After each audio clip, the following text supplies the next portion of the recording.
Hello and welcome to session 3, Lost Mines Abridged, Survivor Edition, Masochist. We're going to have a quick recap and then we're going to go. So, in session 1, we met the party and we met Sildar, whom the party are all tied to, who recruited them in order to help with a client. And that client name was Gundren the Rockseeker.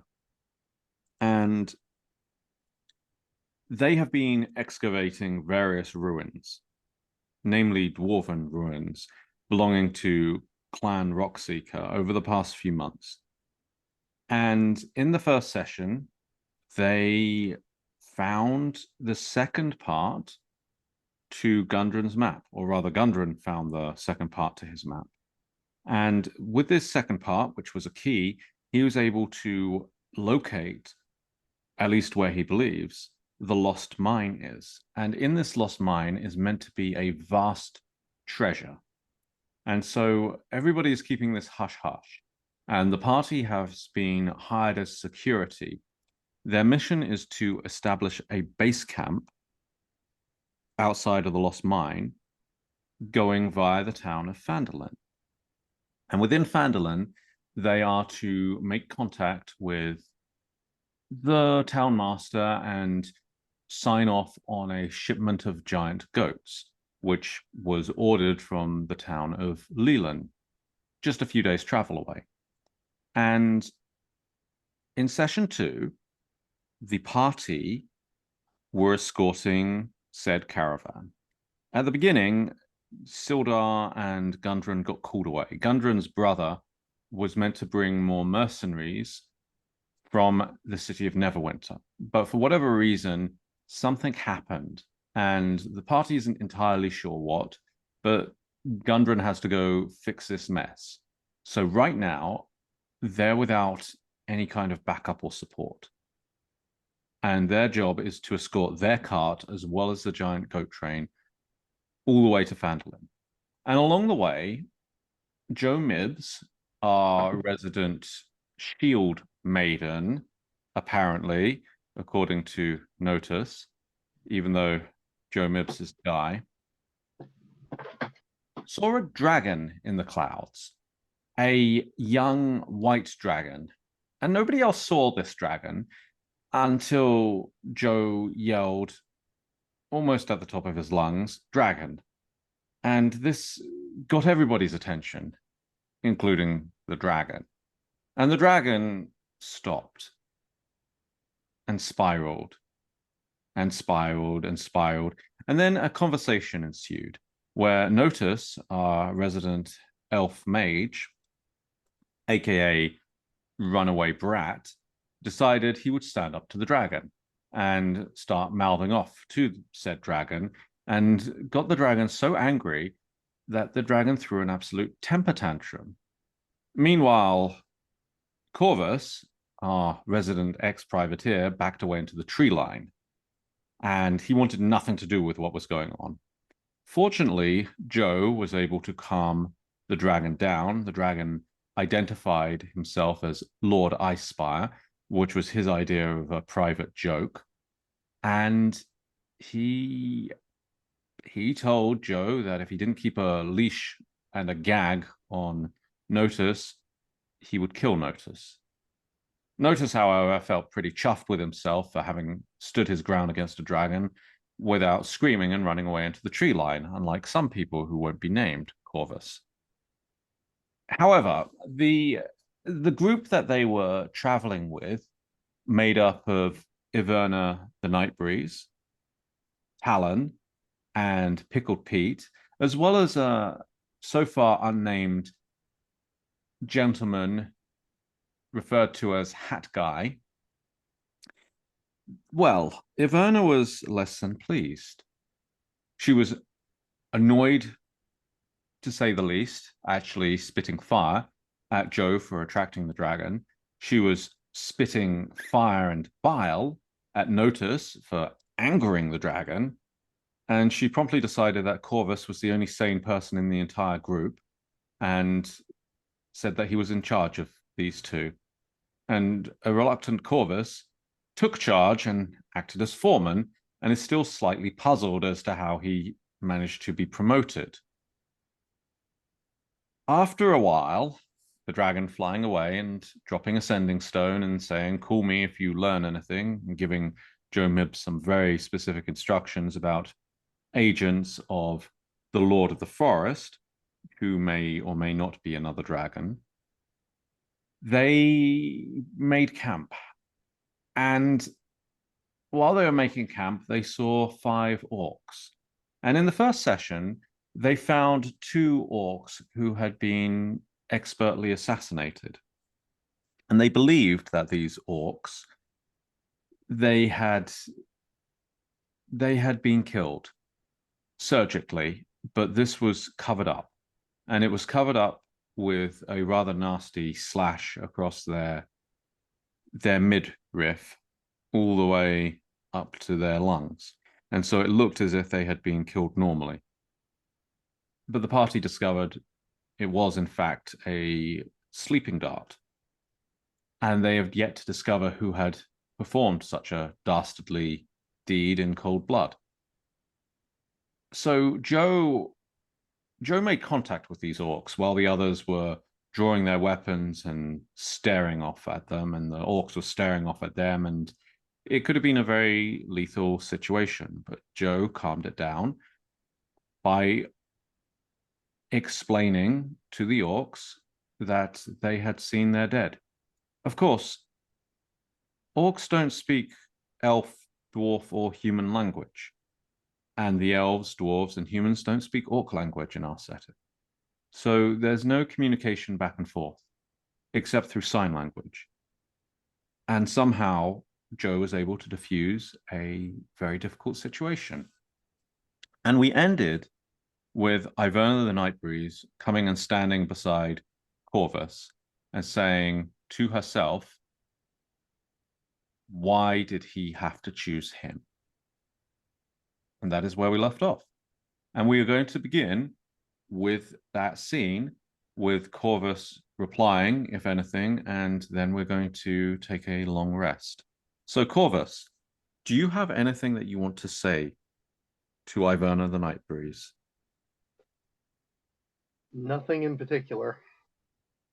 Corvus doesn't really know what to say here.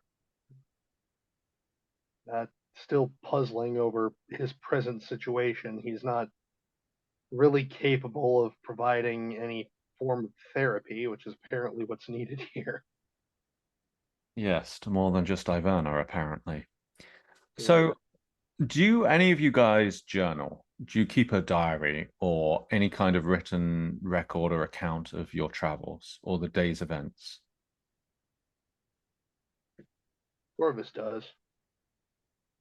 And that's another reason why you're in charge, because now you can report to Sildar. Mm-hmm. What about you, Joe? What about you, Notice? Notice will go for it. No, sorry, go ahead. Okay. Notice has a bit of sparks of writing that he has, but it's very situational. He will only really write if he feels like he is in the perfect setting to write. So if he has the right quill and ink and so on and so forth, but he doesn't keep any of the works on him. He just vents and leaves it to the wind. Hence why he's not the leader, as you succinctly said. Well, yeah, simply put, Joe doesn't. okay. I don't know if the other party members will trust you to lead them yet, Notice. Yeah. I don't know if I trust myself just yet. Well, so we're going to take a long rest, and I'm going to roll some dice and see how the night goes. Out of boy. How are you guys dealing with the notion of taking watches? Are you taking watches? Absolutely, yes. Yes, we are. Yeah, of course. Okay. Totally. So there are 7 of you if you want to include Iverna and her crew.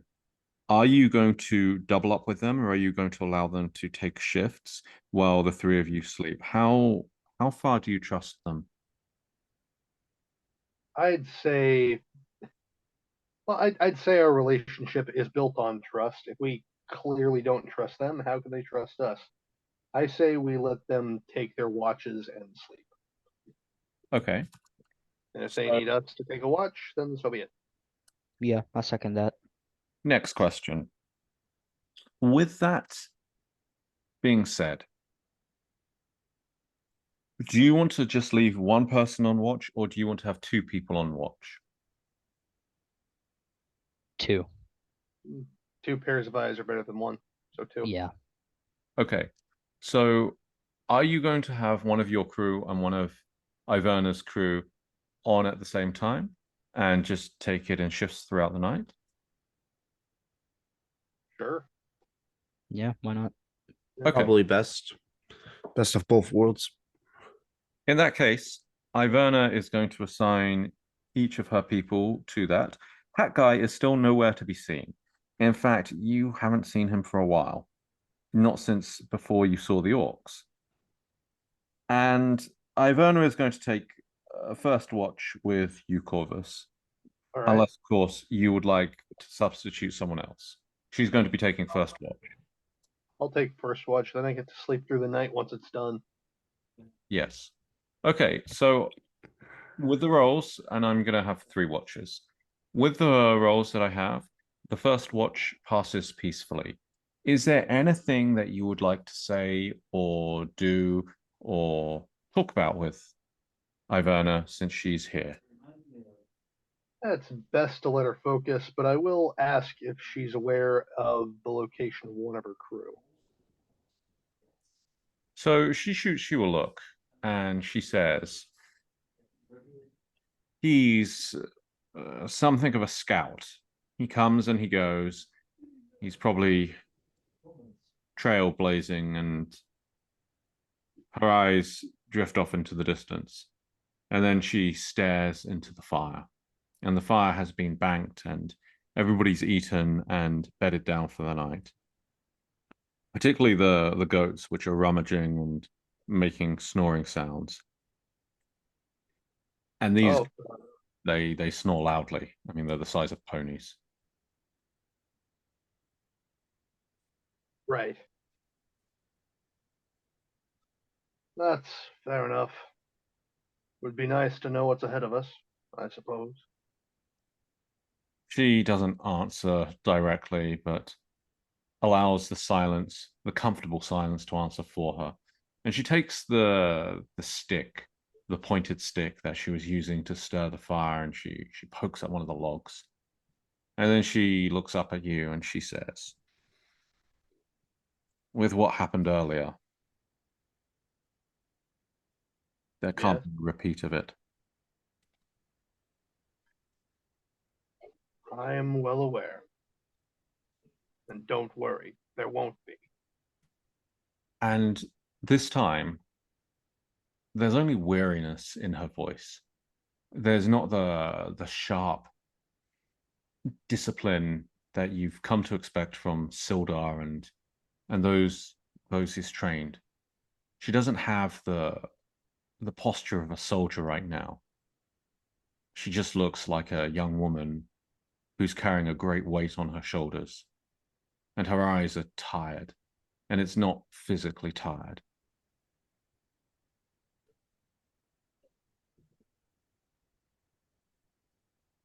Orvis will bring himself up to a standing position, and he will go to get more firewood.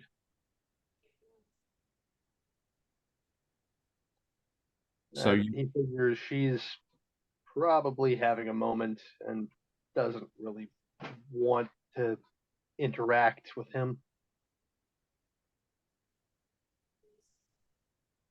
so are you chopping the firewood or getting pre-prepared firewood? Pre-prepared, pre-prepared firewood. Okay. No extra noises. So you return with the firewood after a while, and she's still staring into the fire, and she doesn't really acknowledge your return, other than to say the the dragon. What of it? We nothing but playthings to it. Unfortunately, yes. It's a consequence of being that old and that big. Ah, it doesn't seem old to me. Oh, no. Another consequence is that they never seem to grow up. I've I've met interacted with many an aristocrat who had the same syndrome. I've met one of the older ones of their kind once before with Sildar. It was nothing like this one. It How do was you mean? it was magnificent.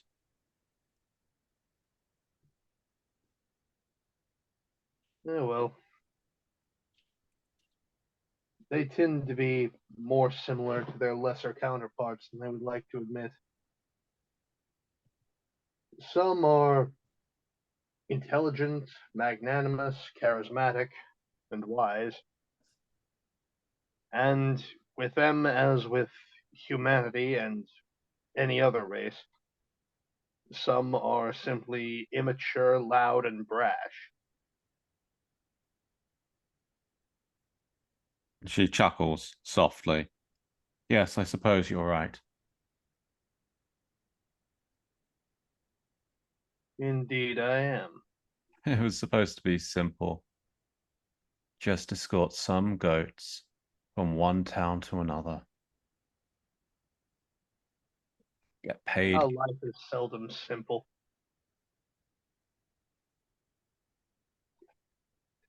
Corvus will sit back down by the fire after offloading the armful of wood that he has next to whatever they're sitting on. I suppose if you're in the city, it's meant to be quiet in the rural lands, other than the odd raid, wolves, crops failing, dragon attack. You would think, why are there orcs here? That is a question that I myself have not been able to find an answer to.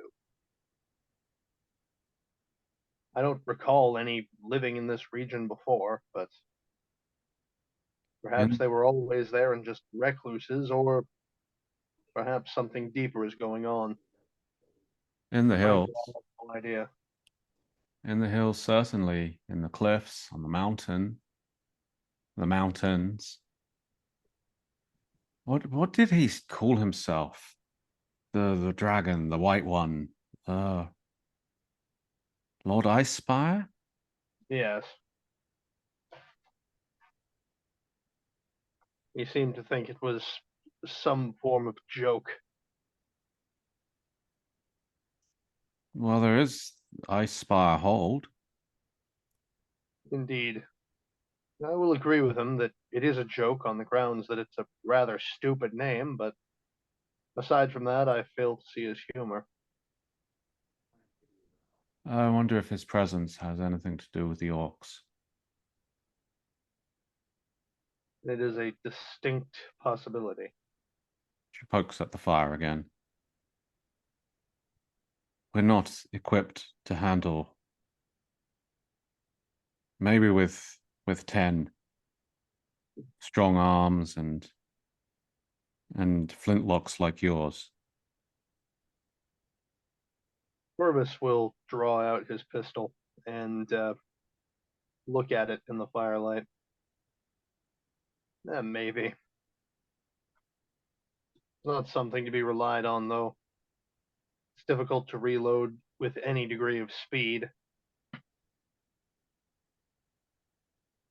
There is more sure and certainty in either a longbow or a crossbow. True. In fact, they're even more accurate than this old thing. but it packs a punch. Indeed, it does. When you hit something. Oh, how true is that? Still, I saw those orcs, and I don't know how we're sitting here.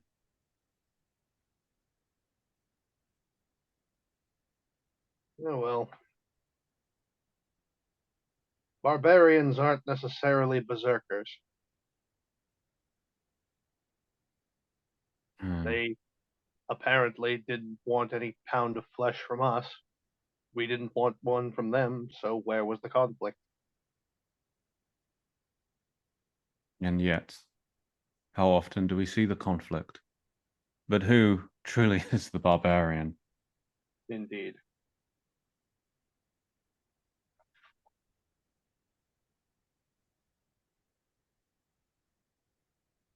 And she allows her gaze to wander back into the fire. And for a long time, she says nothing. And then finally, she looks up at you and she says, "So, Sildar has a lot of faith in you."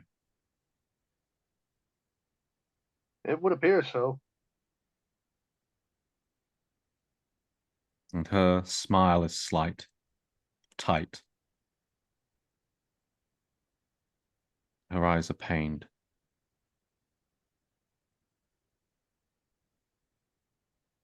I would ask you to give them a chance. I'm aware that we can't afford to make mistakes, but Sildar is a good judge of character.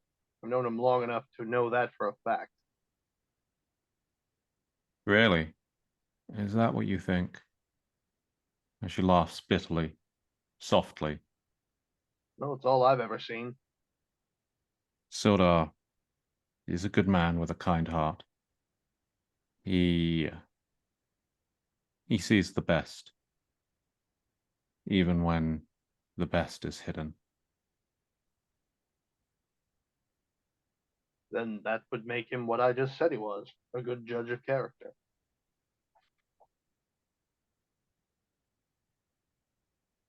I was with him for a while. Our company, it was destroyed.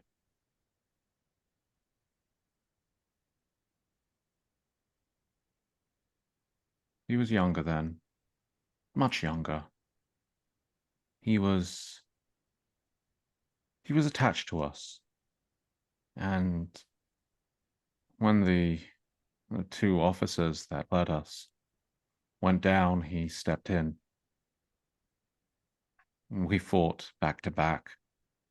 5 of us survived. 5 out of 30. But we survived, and we saved a town. For a while. The next winter, it was burnt to the ground. Since then, I wonder. I've seen him on and off over the years. I fought by his side. I stayed with him for as long as I could. Never have I been able to have what he has. And she gestures towards Notice.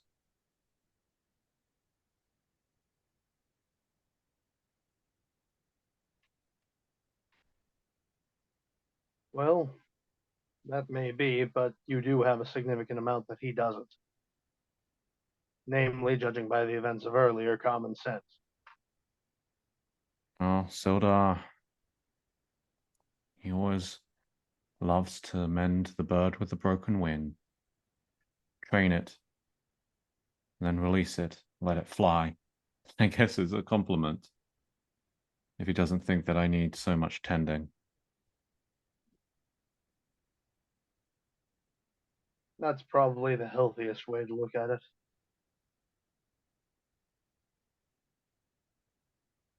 I am worried about him, though. Why is that? That dwarf.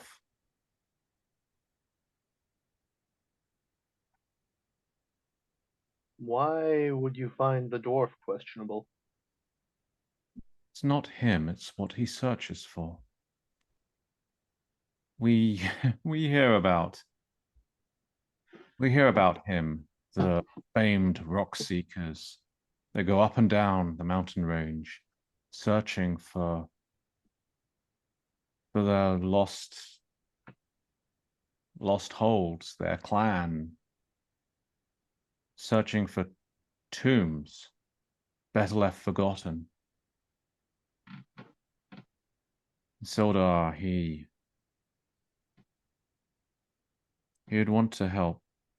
He'd want to protect his friend, even as a client. But the things that the mountains hold, they hold dragons and orcs and more besides, ancient things, buried things.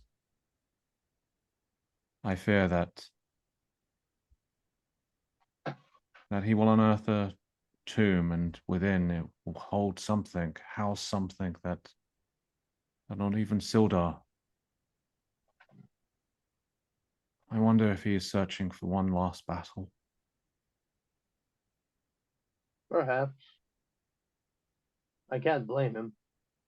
Oh, what is a warrior without a sword? Indeed. Wasting away is no way to die for a man like him.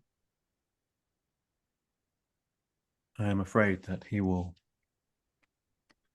find himself a battlefield against innumerable odds, and he will go down heroically. But he survives. I've seen him fight those battles more than once. He always survives. Other men fall, but he always survives. And every time I wonder, will this be the one?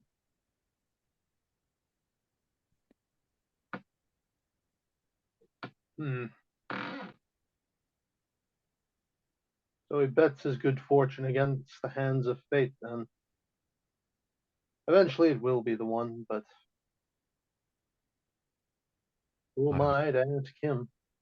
I would say that he bets his sword in the cause of righteousness against injustice. Well, then who am I to argue with that? Yes. A thing to aspire to, I suppose.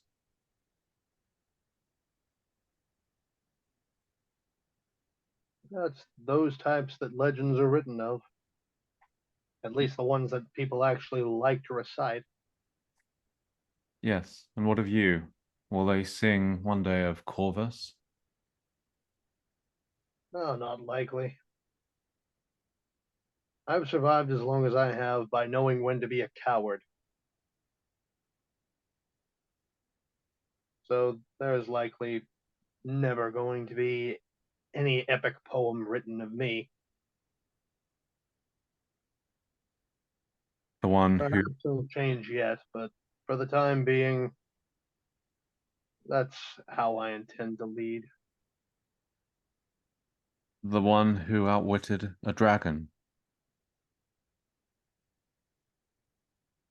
It wasn't me who outwitted the thing. You think that it was outwitted at all? Possibly. It wouldn't have been outwitted by any of us, though. Only itself. Maybe. Have you ever played the game of chess? Yes, dragon chess is a favorite. Right.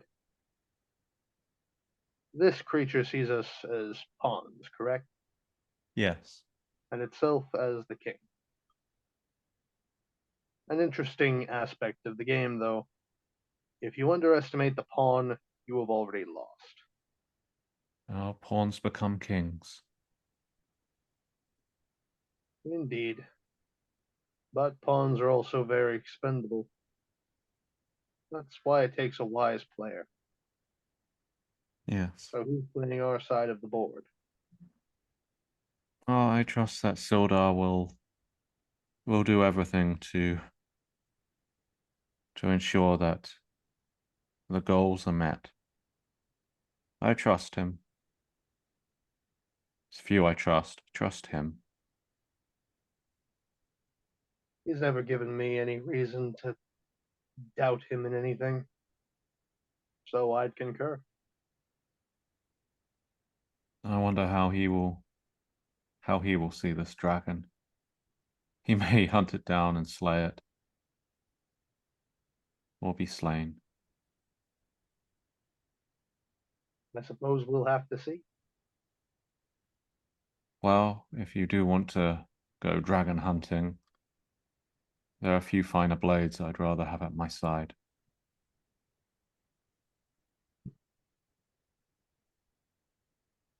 And so the conversation lapses on into silence, and the watch finishes without incident.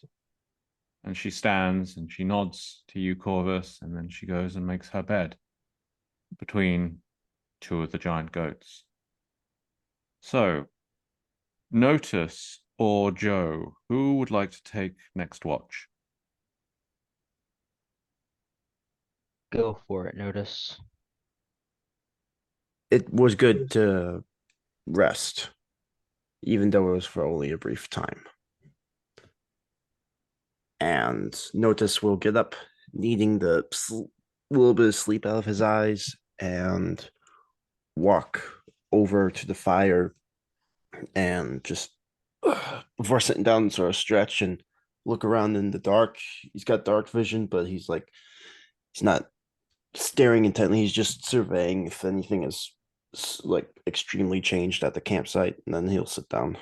So Talon is up and about already, and he has his staff in hand, and he's marching up and down because there's a clearing where you guys are at, and along the edge of the road is where he's walking, and he is just walking up and down, and the goats are more or less in a circle, and that's generally how they tend to sleep. And the two wagons are somewhere near the center, and the fire is in front of them, closer to the road.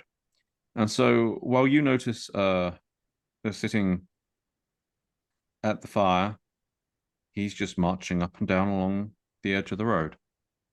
What would you like to do? I will sit, look into the fire, kind of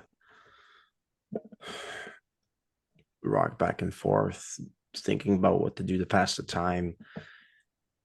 I'll get up and go to my pack and rummage through it for a bit quietly and see if I can find a small tin that like kind of like an old-fashioned tobacco tin with a circle disc, if any of you know what that looks like, and sort of pull it out with a tiny mug that's inside as well, and just go over to the fire. And sort of looking around, seeing Talon just patrol up the thing, I'll unscrew the lid and pull out these tiny little leaves that are inside of it. And I'll just, like, as I pull it out, I will sniff them and just smile. These are leaves from my family's like gardens and orchards where I came from. They're very aromatic, and they smell very pleasant, and they add to the warmth in this cold place. But I'll just smell it, and I will take a bit of snow in the mug, and then put the leaves inside the mug, and then just sort of hold it over the fire till the snow melts. Just sort of play around with that for a bit till I have a tiny bit of like warm smelling liquid in my mug. And then the cool thing about these leaves is, being elven and somewhat magical, I'll just sort of stir it around my finger, and it turns kind of into like a paste, and I will just sort of rub down to my hands, and I'll just start applying it to my face. And what it basically, long and short of this, is like a facial remedy. He's basically applying some form of medieval cosmetic to himself. Kind of, if you were to imagine it, and this is just something that he's doing to pass the time and to sort of settle his nerves. He's looking at Talon, but he doesn't really want to talk to anyone.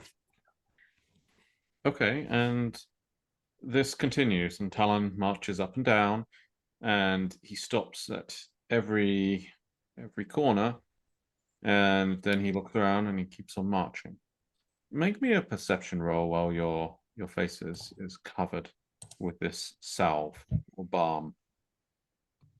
Yeah, balm is probably the proper term of it. It is kind of waxy. All right, I rolled a 15. Okay, so I'll roll a stealth check, and this is more of a passive stealth check. You see a shadow, and you see a shadow slipping by. I'm just going to roll a check for Talon. Oh, Talon sees this shadow too, and so he stops, and he got the higher roll. What was your perception check, Peter, for the audience time? 15 was my perception check. Okay, Talon got a 22, and Stealth got a roll of a 10. So Talon spots it before you do, and he stops, and he sees this shadow, and off of it is the moonlight glinting, and the moon within the Forgotten Realms is a little strange. It looks like part of it has been shattered, and there's a bunch of kind of like rocks. I believe they're called the Tears of Saloon or Salune, depending on how you pronounce it. And so these are glinting, and most of the moon is still there. And so off the moonlight, this figure glints, and you know that hat. Talon knows that hat, and so Talon just stops and nods, and then he about turns and he keeps on marching. And the figure walks over to the campfire, and he doesn't really look at you, but he's aware of you. What would you like to do, Notice? Looking at Talon and looking at this guy, just like, okay, I guess this is normal.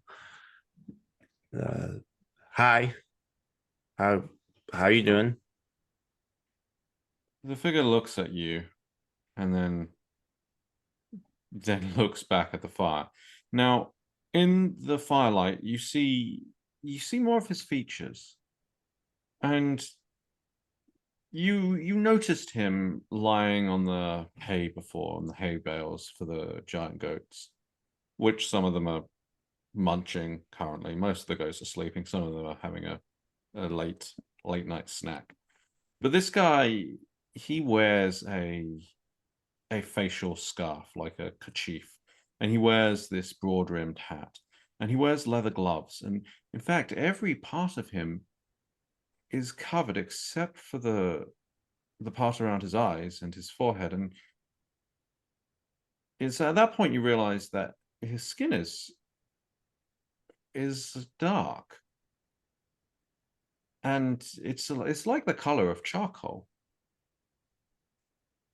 And this may be why he slipped into the night so easily the first time. I'm sitting down with my willow wax concoction and just looking up and just seeing this. Oh, I just take a breath and I'm like, did you have a nice night stroll? You have anything on the agenda, sir? Make me another perception check. Another 15. There's something familiar about the way he moves. There's something familiar about the way he holds himself. There's a lithe grace to him. And you've seen that in Iverna the Night Breeze. You've seen it in yourself. You're looking at an elf. an elf who's currently ignoring you.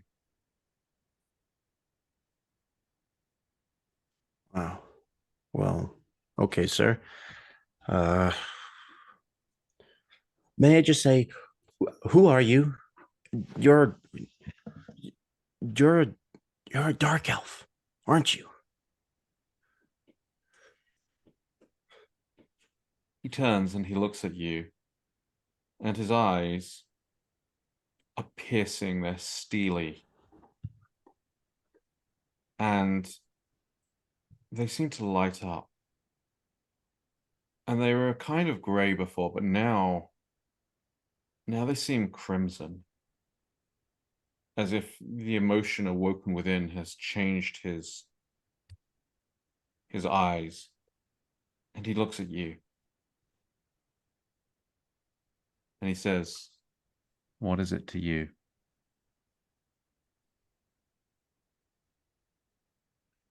Nothing really of the sort, sir. More just casual observation.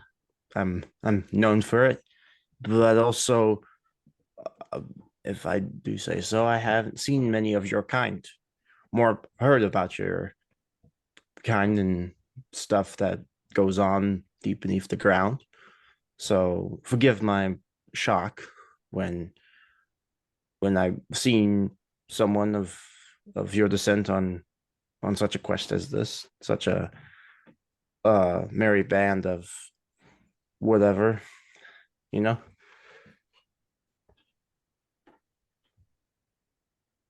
And he looks almost amused. And you've seen that look before.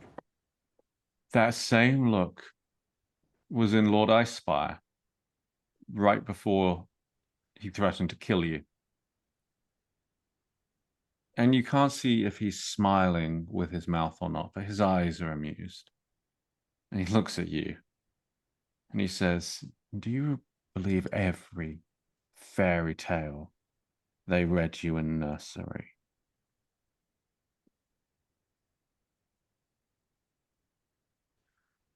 I like to believe more, I like to believe in more than the current jargon that most people talk, the nonsensical tales and retellings of stupidity and drunken whatever. It's all anyone feels like sharing nowadays. So yeah, you could say I believe most of them.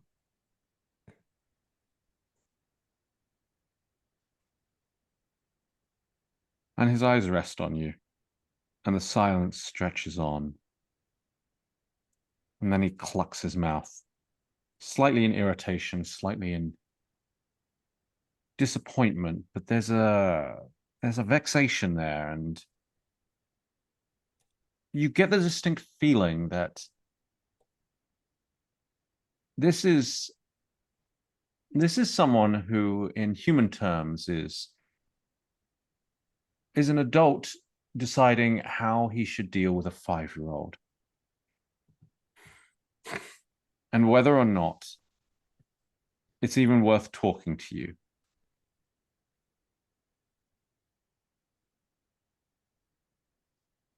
So finally, he holds up one finger, one gloved finger, and then he says, "Shush."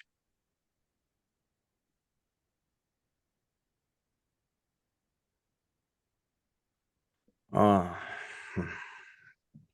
Notice will just he'll like he'll realize what's happening again to where he's gotten himself, and he's not saying anything, but he's looking at this self, and at this moment he's very perturbed, and honestly, like he kind of has a look in his eye of like, I kind of don't want to because I'm done shushing, but he's not going to say anything. He just sort of stares at him like, okay, I guess that's where we're at.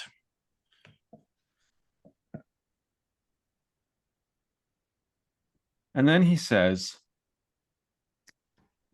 "A word of advice. If you want to live to your next century, learn to use these. And he taps at his ear. And then he taps on his lips and says, less of these.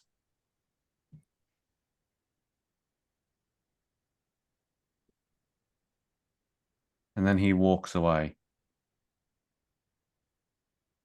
Quietly, silently, with his cloak rustling softly. And as he goes, roll me an insight check, please. I'm going to roll intimidation because I want to know if you feel that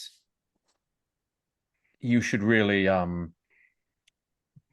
to put this, your breath catches in your chest. So go ahead and roll me an insight check, please. 19 is my roll. Okay, that's an 11 for his roll. So you don't feel like there's anything threatening or dangerous about him.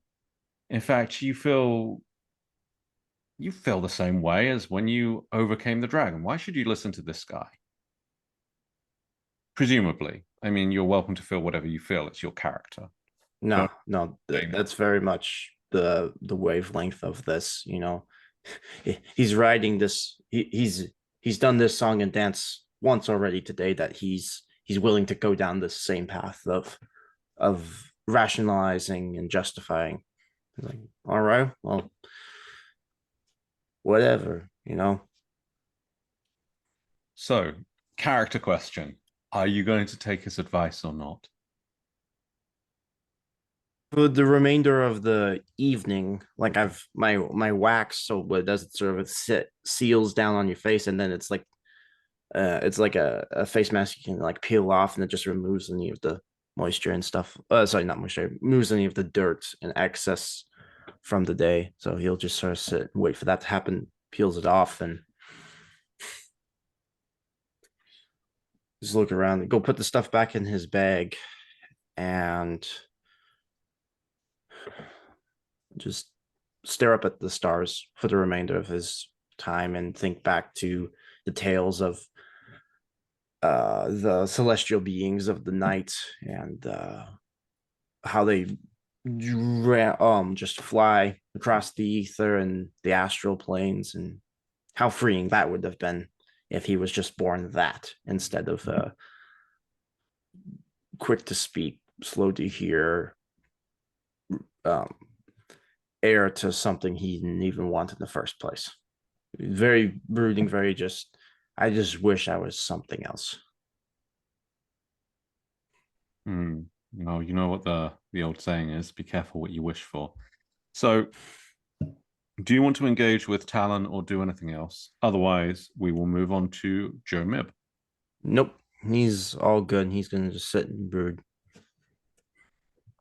Okay, so Joe, you are woken for your watch, and Pickle Pete is lounging around by the fire, and he's got a cup of warm goat milk, and probably something slightly fermented, in the goat milk. But he's rocking back and forth, and he's got a long strand of hay in his mouth. Where are you, and what would you like to be doing? I think Joe's just going to circle the camp every once in a while, just the border, and then just a couple times, and then go sit down by the fire, just nod to Pete as greeting. Pete And nods back with his usual "Yep." of course he does. And for the next 15 minutes or so, he's just gonna rest on his arms and gaze up at the stars. It's quite a Well, nice night out, he thinks. it is a nice night out, and as Peter has predicted the weather, there has been a small amount of snow. It must have been captured by the wind and taken down from the mountain across the forest. You wouldn't usually expect to find snow at this moment in the year unless you were close to the mountain, because it's still pretty autumnal, early autumnal, but the weather will change and it's been getting colder. So you probably feel a little bit colder than usual because of this gust, or maybe it was from that wretched dragon bringing the snow with him. You know, his whole "I am ice, I am snow, I can bring the snow down from the sky," that kind of thing. You're not entirely sure, but do make me a perception check while you're walking around the camp, please, and let me know what the number is. Absolutely.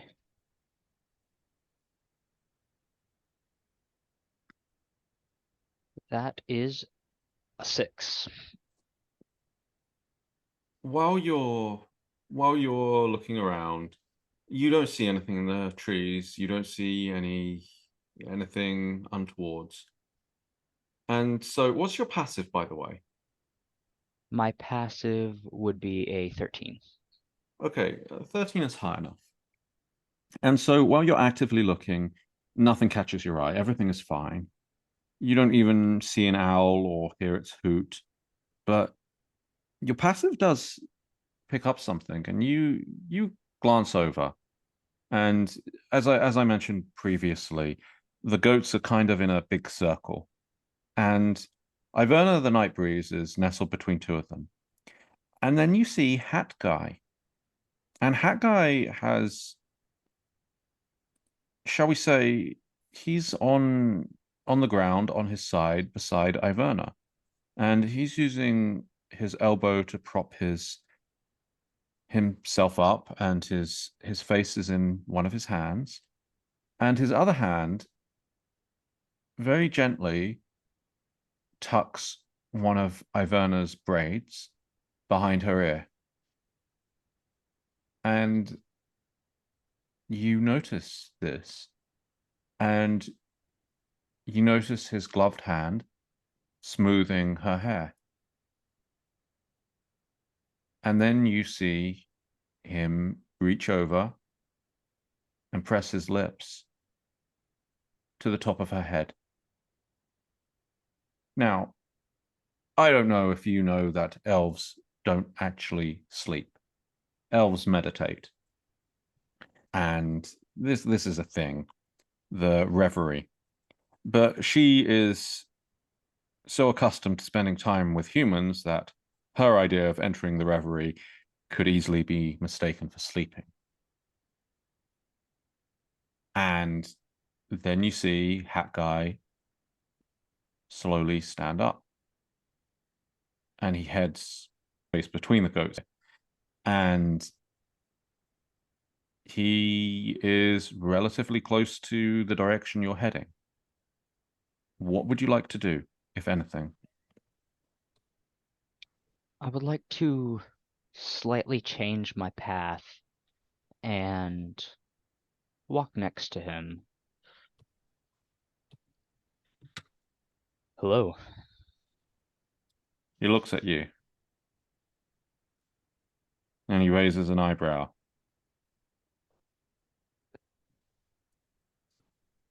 I'm curious. I don't think I've gotten your name before. You haven't. Well, then it seems it's time to formally introduce myself. Name is Joe Mip.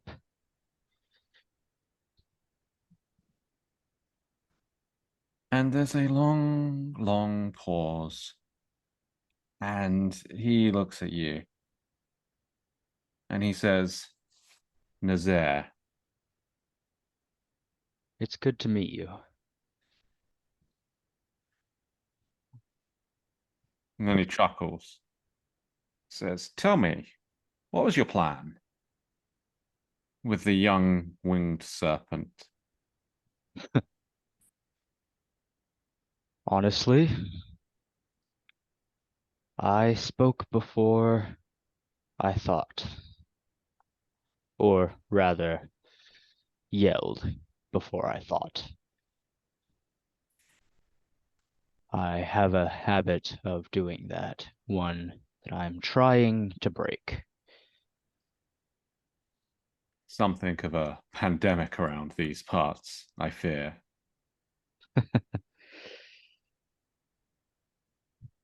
Well, I'm trying. Indeed. And you suspect there's a double meaning behind that. I'm mainly just glad no one was hurt because of my actions.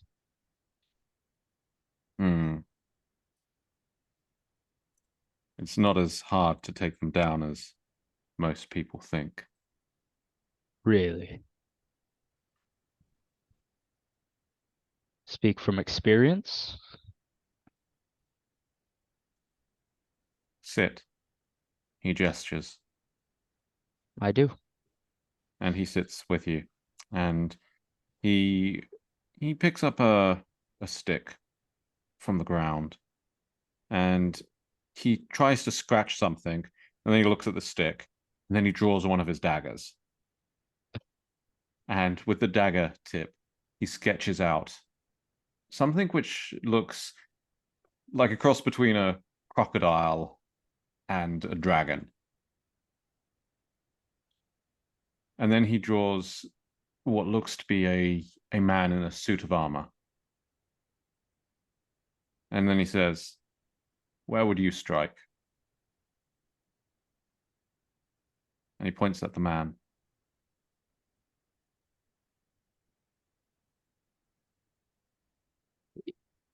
Well, it would depend on my mission.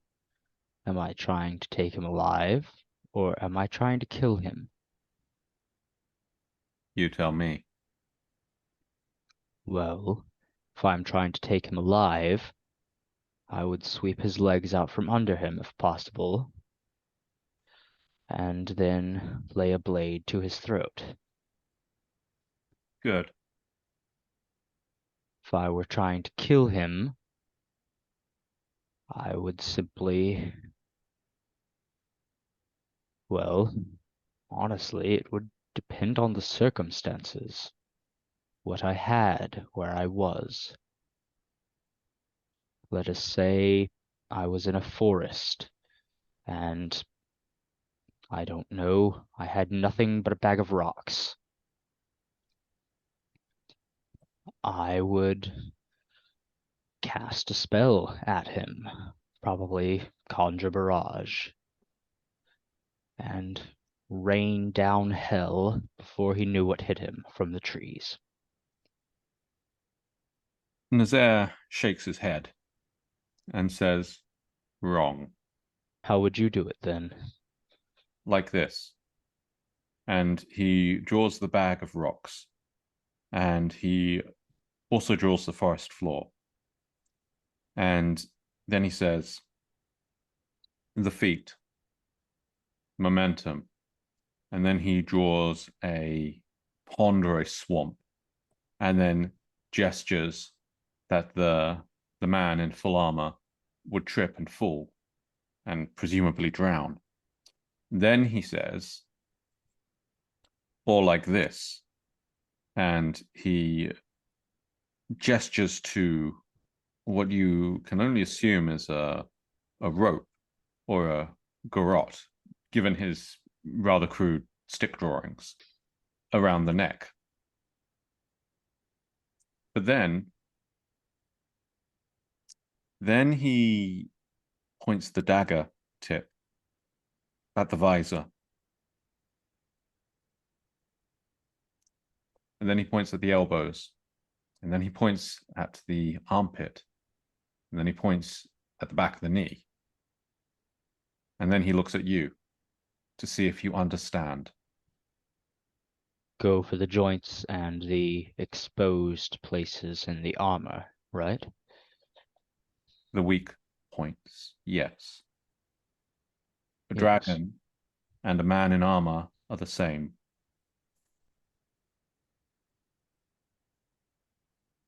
It all depends on where you hit.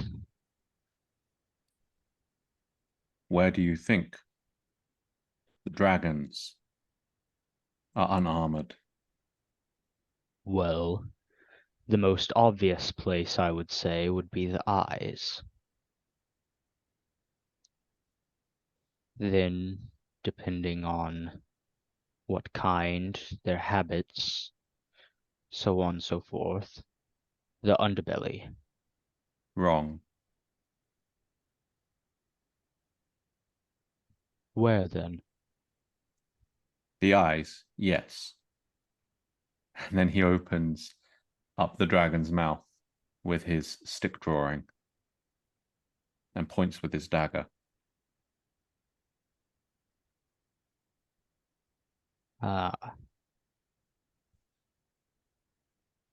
That would require very good timing, but yes, I can see how that would work. Of course, timing. Never enter battle if your timing is off. Of course. Never enter battle at all. Correct. If you cannot avoid it, sometimes it is necessary.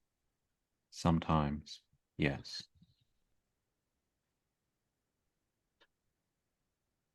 But if you can, yes, avoid it at all costs. Battle is simply both parties engaged instead of merely one.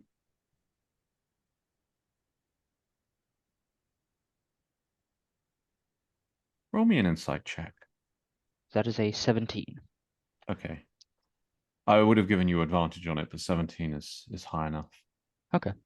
There is something uncannily familiar with the way he's talking to you.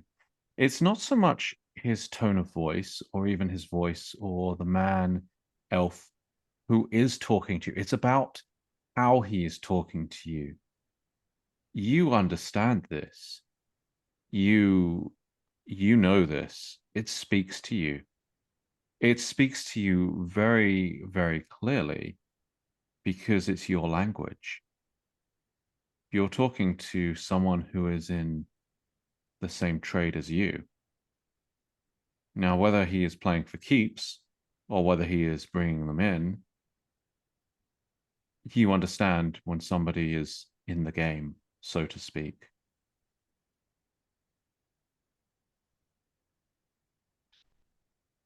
You're a bounty hunter, aren't you? He looks at you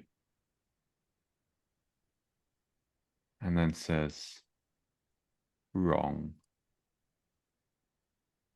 No. Then what is your trade? Roll me an insight check.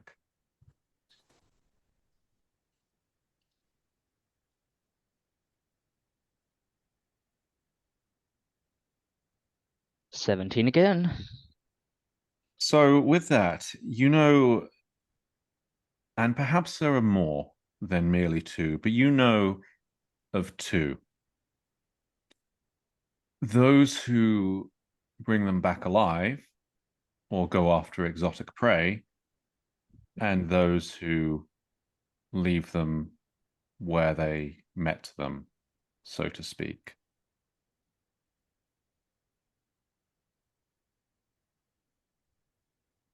An assassin, then.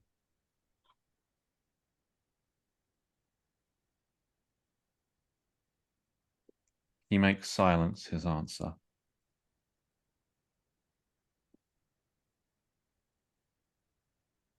Ah, Roll me another insight check, and this time you can have advantage. We'll see if you get a third 17. watch it. Calling it now. 19. Close, though. He is exceptionally good. In fact, you recognize him. You've heard the stories. You know who this is. It had been bothering you for a while, but you know who it is. The way he is talking is a signature, if you will. Every killer, every hunter, they all have their own style. But you've heard of this guy or girl. You were never entirely sure what the gender was, but you've heard of him. There is something about the way he's talking about going for the weak spots. And you know the name, and that name is Black Spider. You know his work. Very, very, very clean. And the word spider, because of the webs he or she weaves, and also the venom. His signature is to lure his enemy or ambush his enemy and then take them out using lethal or non-lethal means and apply a coup de grace. And you've heard of the legend of the Black Spider because you operated in Neverwinter, and for a time nobody believed that this was even real, that maybe there were a group of assassins all bearing the same name. And certainly people believed magic was involved. How else could someone just appear and then just disappear without a trace, seemingly? Breaking into 5-story buildings, killing someone in their bed, and then leaving. But the marks were always very, very, very specific. There was no collateral damage, none. Only the target. And for a period of about 10 or 15 years, there was silence. And everybody believed that this quasi-legendary, quasi-mythical assassin had either been slain or gone into retirement. But there's something about the way he was talking about taking out dragons. Now, you've actually fought a dragon before. And you heard about a blue dragon who had been tormenting ships at sea, and how there had been a bounty on it, and how various bands had been employed to go after this mark. There was a huge reward, and everybody wanted it. But it had sunk one particular ship, and you heard the story of how it had been found dead in its cave, pierced through the eyes, with nothing more than what looked like a poison needle. And then how its mouth had been stuffed with some kind of explosive which had detonated, shoving spikes through it. And a few various groups had broken into the cave, and they'd found the dragon dead, and no one had ever tried to claim the reward. But you heard this story, and you yourself had tried fighting a dragon, but you'd heard the story. And for a while, it was the talk of the town. And then nothing. And all the time, Nazaire is looking at you, watching you, observing you. What would you like to do?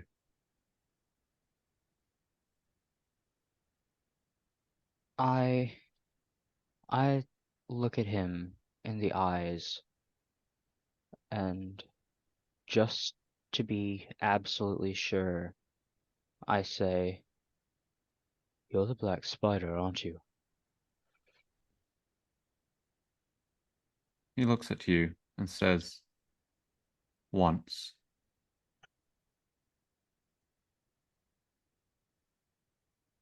I am impressed. What are you doing all the way out here? If I can ask that. Revenge. I see. I will ask no more then. I understand that all too well.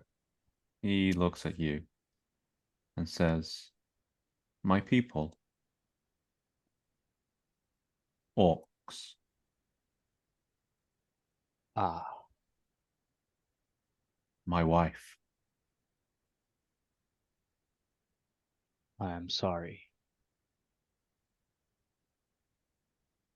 Once I served. Once I served a house. I left. I grew tired. So tired. So many. There's no life. From shadow to shadow. You understand this? This is why you bring them back alive. All that I can, at least. Yes. We were peaceful. She convinced me to put down the blade, the garrote, the dart, the black powder. What was the name? He gives a clipped head shake. All right.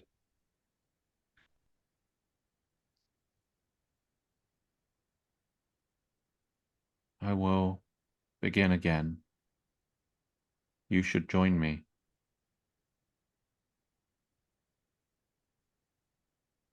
Where? A sect. A sect under another name.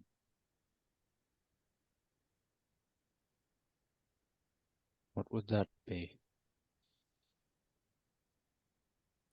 He looks at you and says, in our line of work, we do not name ourselves.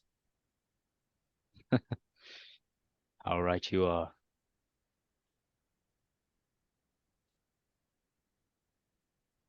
I'm going to remove the one responsible for my wife.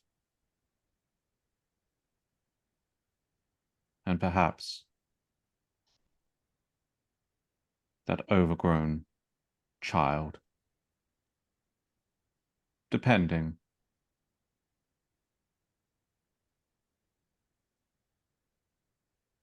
Anything that I can do to help, I will. Otherwise, I will not hinder you. He looks at you and says, when this is over, perhaps you will consider joining my sect, a hunting lodge. It would be an honor. He nods, and then he extends his hand, holding his dagger, pommel towards you. I take it. And he gestures towards the pommel and says, capsule, pill. If you ever seek to bring down a dragon or find yourself under interrogation. Thank you. He nods to you, stands, and slips back into the herd of goats. And as he's leaving, he stops, looks over his shoulder, and says, and if you allow her to come to harm,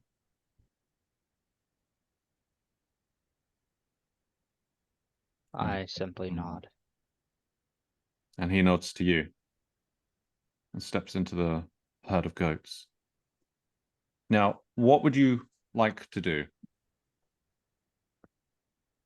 Firstly, I slip the dagger into a loop around my belt and then stand and pace the border again. Do you pace over the crude sketches and obscure them? Yes. So you pace, and as you pace, you begin to see the sun slowly begin to approach. And as you go by, you see Pickled Peaked, and he looks at you, gives you the side eye, and says, "Hey, yep." And there's something a little, almost a little menacing in his tone.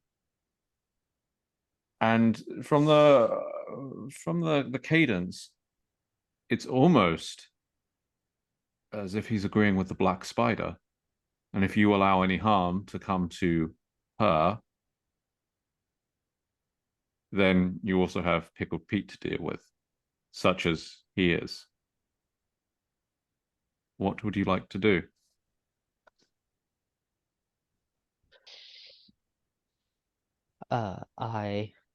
As I pace, I draw closer to him and chuckle, and I say, "Don't worry. I would protect her with my life if need be." Yep. And then I continue on. And so you continue on, and before long, everybody begins to awaken. And this is partly because one of the goats, who seems to take the lead of the herd, begins to bray like a donkey. It's not your usual goat bleating. It is very much like braying like a donkey. And this braying begins what could only be described as a dawn chorus. And the other goats sleepily awaken and they begin to bleat. And they start braying too. And some of them are saying, bah, and others are braying. And so it doesn't take long before everybody within a 300 feet radius is unable to sleep, and birds go up from the trees, and they're not happy. A lot of fluttering of birds and various squirrels chittering. Not that you'll really be able to hear them over the bleating. So everybody, tell me how you wake up. Corvus wakes up and immediately plugs his ears with his fingers. He just stands up and begins walking around, and he keeps his hands firmly in place until the braying has subsided. It is too early for this. It is exactly too early for this. Yes, you are correct. Notice will just roll, like open his eyes, hear what's going on, sigh, and just not roll over and fall asleep, but just roll over again, like just soaking up as much like on the ground rest as he can. Attempting to get as dirty as humanly possible.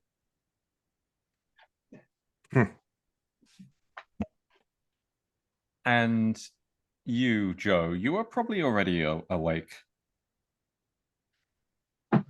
Yes, I am. Okay, so Joe, make me an insight check again, please. Will do.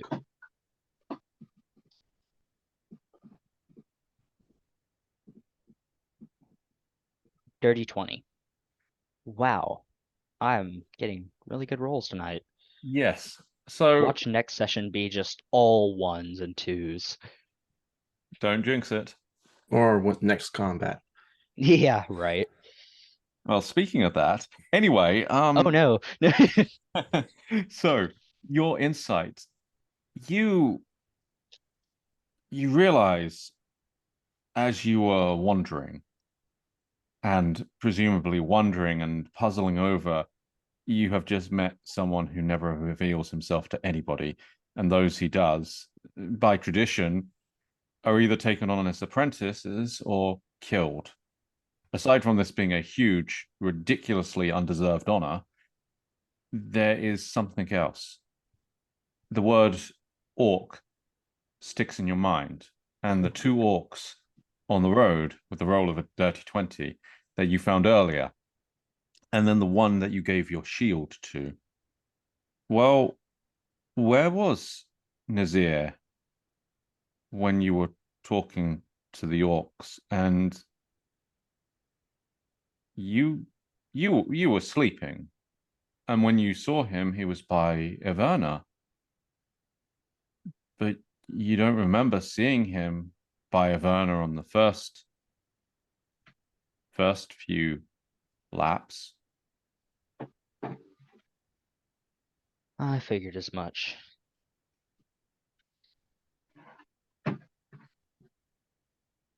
Well, you have no confirmation, but you get this sickening feeling in your gut that maybe the ones that you shared a moment with, you may no longer share a moment with again. Perhaps. Perhaps. I go over to the spear that is still actually stuck in the ground, and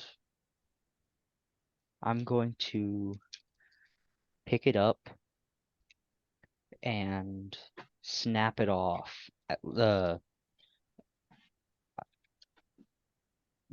spearhead and part of the shaft to basically make a dagger, Okay.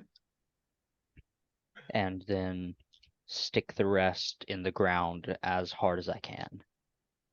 You can certainly do that. So you know the spear is carved. This is an orcish war spear, and there is ceremonial value as well as actual fighting value. It has martial value as well as financial value, and it was given to you as a gift, so you can do with it whatever you please.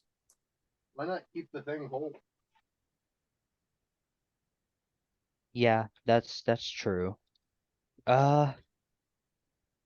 In that case, I'm actually going to I'm still going to do that, but I'm going to keep the haft of it.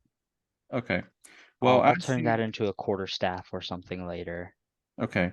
As you try to break the spearhead off, you realize that the spearhead actually has a tang, and the tang has been shoved into the haft and sealed with fire, and it has been bound. So it is a legitimate blade that you can easily turn into a dagger. You'll just have to pull the wood part off, and the haft you will make a quarterstaff from, certainly. Yes, then that is exactly what I would like to do. Then yes, you can do that. I'm not even going to make you roll for it. Thank you. Given how it would likely be constructed, you would most likely just have to undo the bindings and hold it over the fire until the pitch melted, which wouldn't take a lot. So I assume that's what you're going to do rather than just try to stomp on it. Yes, definitely. Okay. All right. So while this is going on, breakfast is being readied, and Hat Guy is somewhere else. He very briefly. Everybody, roll me perception if you want to see what's going on with him. 13.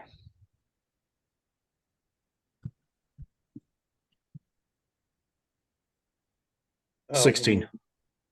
Nice.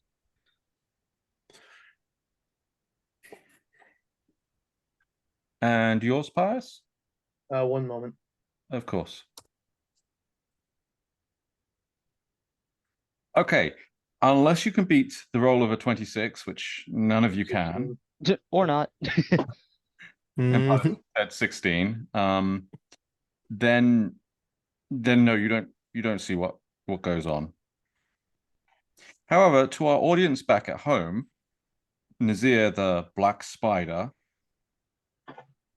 he walks over to Iverna and he speaks to her softly, touches the small of her back and murmurs something in her ear, and then very carefully allows his lips to brush her temple, and then he disappears off, and she's left staring at him.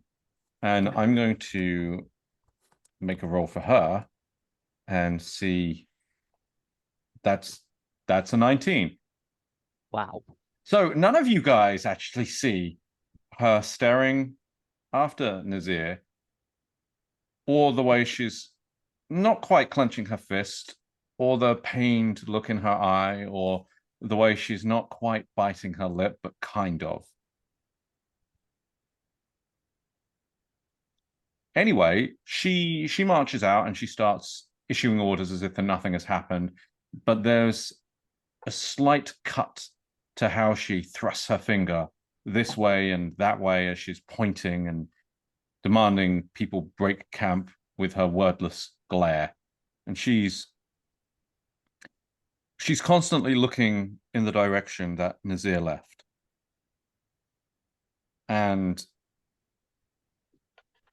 Corvus, you notice that her shoulders are slightly slumped. And when she falls in beside you, and she's choosing to walk with you, Talon is taking the front, and the rest of you can decide wherever you want to be. She's walking a couple of feet from your side, Corvus, and she's on your left, and she seems almost clingy. Corvus will take note of this, but he isn't going to say anything. So, Joe, notice. Pickled Pete addresses both of you while he's dousing the fire. And he looks at you and he says, "Yep. What would you two like to respond with?" Can I get a sense of what he's upping to? Yes, you may. But only if you roll me an insight. Aw. Okay, I want to see how many high rolls you get for the insight. 8. And thus begins my downward spiral. Okay, and how about you, Notice? What is your insight roll? Actually, can I roll insight to figure out why she's standing close to me? Yes, you may. 9. Wonderful. All right, so we will get back to you in just a second, Corvus. So, Notice and Joe, you recognize that he's basically calling you to attention, but you're not entirely sure what this is about. And then he looks at you, and then he points over his shoulder with his thumb. It's kind of almost something you might see for a hitchhiker trying to fob a ride, but he's gesturing over his shoulder towards the road, and he looks at you and he says, "Yup." I again rolled a 9. I don't even notice that she's standing near me. Well, we'll get to you in just a second, Corvus. So, Joe and Notice, what do you do? I'm gonna start pulling the wagon off to the side of the road, as in back onto the road, I should have said. Mm-hmm. Are you ignoring Pickled Pete's clear order? Was that not the clear order? No, it was not. All right, spell it out for me. I'm dumb. Roll me an insight and I will. Notice, what would you like to do while he's rolling? I will also stand dumbfounded as well because of the lack of insight. Let me roll as well. I got a 16. 4. I'm dumb as rocks. Right now, I'm waking up in the morning, and I think I left a bit of my willow wax on. It's messing with my morning routine, so I'm just not having it right now. Well, to be fair, it's not as if yup and a up and yup is particularly decipherable, but with a roll of a 16, you seem to be understanding the lingo pretty well, Joe. It took you a moment, but you recognize that he's telling you to go and scout on ahead, that the road needs someone to go and look down, because he Ah, think that it's a wise idea for everybody to just go in the caravan train. He thinks that you two should go check it out. And so that's probably a good idea. the A up was to get your attention, and the thumb over his shoulder was pointing down the road. So there, I spelt it out for you. Okay. Okay, Yay. so we will figure out what the two of you do, and then we will jump to Corvus, and then we'll jump back to you. So, oh, he also says, "Yup, yup," and he gestures towards your wagon, and then he pokes himself in the chest with his thumb in the sternum and goes, "Ay up." I nod and kind of nudge notice on the arm, and I gesture with my head towards the road, and I say, "Come on, let's scout." Okay. And I start walking towards the road. Now, just to be clear here, out of character, do I need to translate that last part about your wagon and Pickled Pete? Not to me. Okay. He's saying that he will take the wagon himself, I'm guessing. That's exactly what he's saying. Okay. So even out of character, you're beginning to learn the language of Pickled Pete. The language of yep. Yes, that's correct. Its own language now. We need to Indeed. make like a full linguistics sheet for this. Just what all the different yep and yups mean. Yes, it's down to the tone of voice and hand language. Absolutely. So, notice, are you going to go along with Joe, or are you going to ignore this and just do your own thing? I'll go along with Joe. I feel not in the mood to rock the boat this early in the morning. Okay, so Talon, meanwhile, is gathering up all of the goats, and Iverna, the Night Breeze, is beside Corvus, and with a roll of 9, you notice very, very obviously that she is standing beside you and she's looking droopy, but you don't know the nuances of why. You see that she's there, you see that her head is kind of a little down and her shoulders are just a little slump, and then she straightens and she's looking along the road, but her gaze just doesn't have that same steely quality to it. So you've spent enough time around her to know that she and Sildar are cut from the same cloth. And you spent enough time around Sildar to know when something's bothering him. So you don't know what's wrong, but the roll is close enough to DC 10 that you know that something is off. You just don't know what. Had you got a 14, you would have known mostly what's going on. If you got a 16 or above, you would have known exactly what's going on. Rolling for emotional sympathy. 12. Okay, so something's up. Something has very clearly, if not distressed her, it's made her sad. And given the conversation that you had last time, You misunderstand. The role for emotional sympathy was to determine whether or not Corvus would care enough to ask. well, I don't. Wow. It was a DC 3, so yeah. Corvus will kind of look at her and ask, "What's eating you?" She looks back at you and then she just says,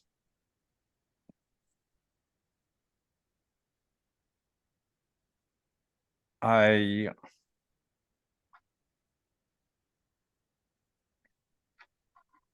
we get used to having. He's gone. Like Sildar, he's gone. I'm not sure I understand. He traveled with us for a while. I don't think you I don't think you ever spoke. My I guess you could call him my guardian, my friend. Ah, He's like a he's like a cousin to me. He's he watches my back and he's leaving. And I think I know how you're feeling. he never stays for very long. And he doesn't speak much and very little phases him. I don't think he I don't think he even moved when the dragon came. If I remember correctly, no, he did not. Yeah. He always says the right thing to make me laugh. And he's gone. Only for the time being. I suppose you're right. I'm sure he'll be back.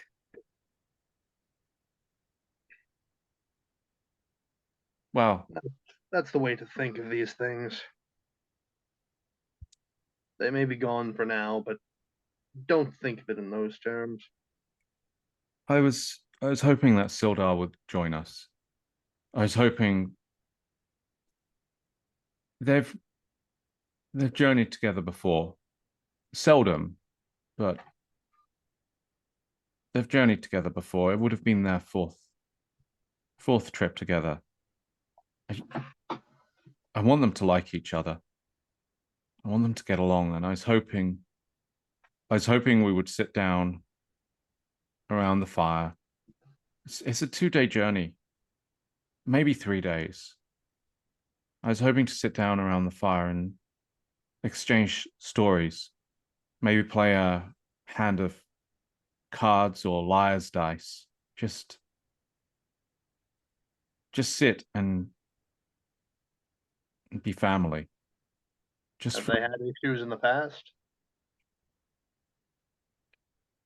no, not issues. Just Well, then, what more could really be asked for? I want them to be friends. They could use a friend, and Which one are you referring to? both of them.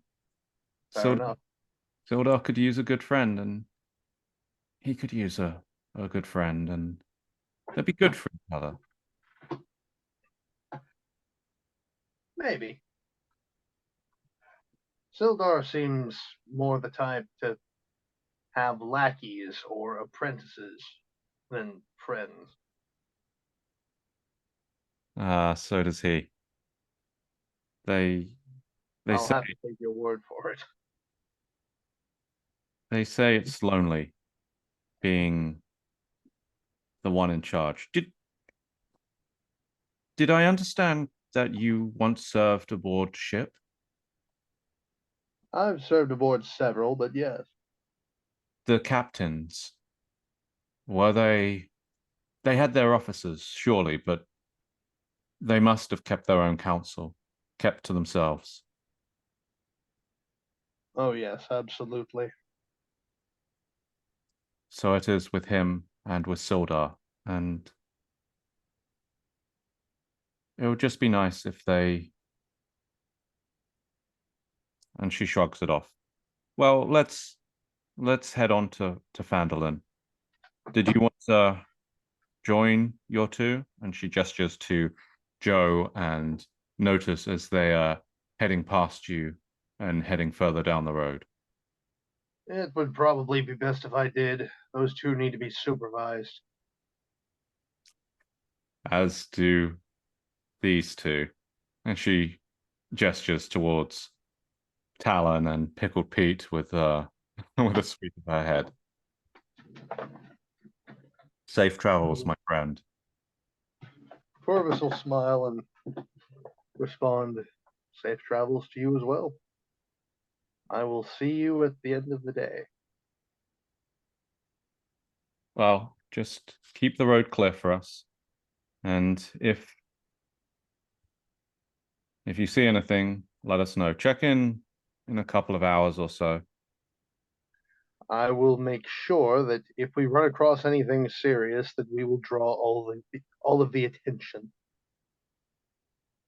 And she nods, and then she bites her lip and says, I don't know if it's wise to split this, but Pete, he has a nose for these things.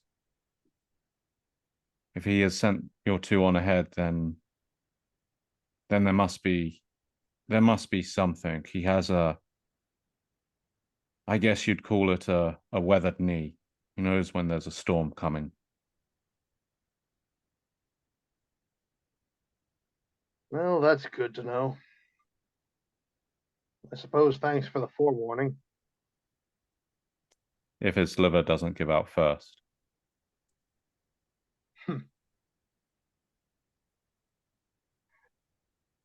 Corvus will chuckle a bit to himself, and he will begin trudging after his party members.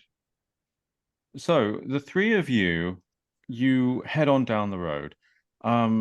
Who's on the outside? What kind of formation are you taking? Are you walking side by side? Are you walking single file with someone in front? What does it look like? I will be walking behind them regardless of how they're marching. Okay. I would assume we would probably be side by side, Okay. Yes. unless you have a different idea. No, I'm just asking. I assumed that you would be on the left and Notice would be on the right and Corvus would be behind you. But I Yes. just wanted to I will be supervising Beavis and Butthead as they wreak their Wow. havoc across the world. Okay, cool. So long as I can be Beavis. Aw, I wanted to be Beavis. anyway, Fine. anyway, so you continue down for about half an hour. Make me some perception checks, please. Will do, sir. How many? No, 2. 2? Okay. Oh, okay. 2 each. The first is a natural 1. The second is a 15. 7 and 3.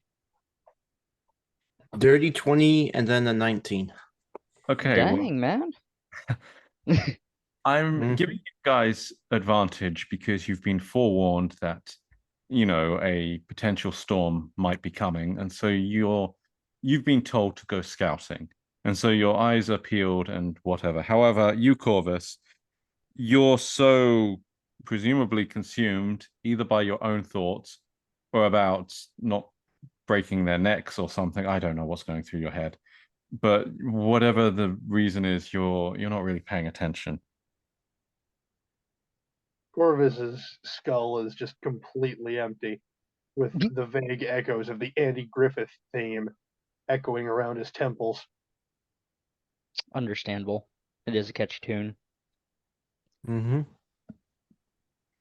And this, ladies and gentlemen, is where we move from Lord of the Rings into Monty Python. Anyone Oh, else really hand grenade?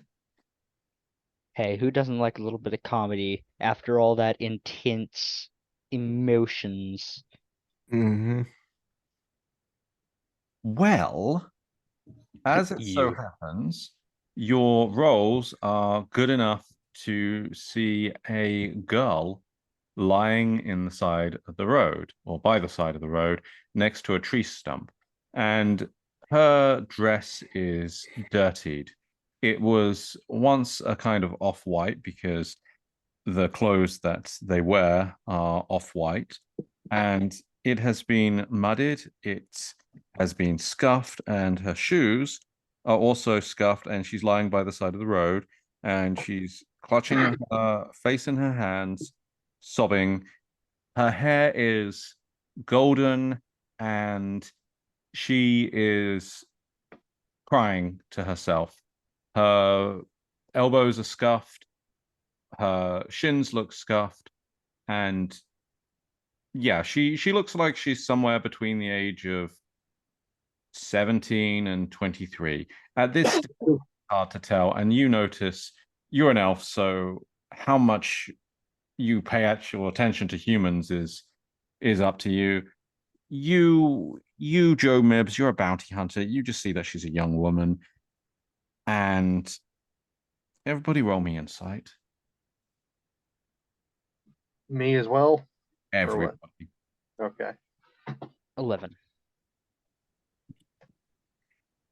4. 18. Okay, so Corvus, your 4 is enough to tell you that you don't give a fig about what your two companions in front of you may or may not be aware of. So you aren't getting anything from them, probably because your mind is focused on that earworm of a tune that is filling your mind, or your empty mind. And so you might be happy, you might be not. You don't care particularly, I suppose. It's your character, you decide. Now, as for you, Joe, since we're going from lowest to highest, you see that she's a human girl and she's presumably lost and she's crying. You've seen crying girls before. You're a bounty hunter. Whether or not this upsets you is entirely up to you.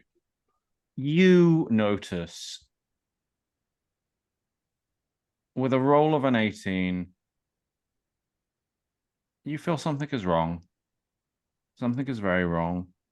Why is there a girl on her side crying beside the road?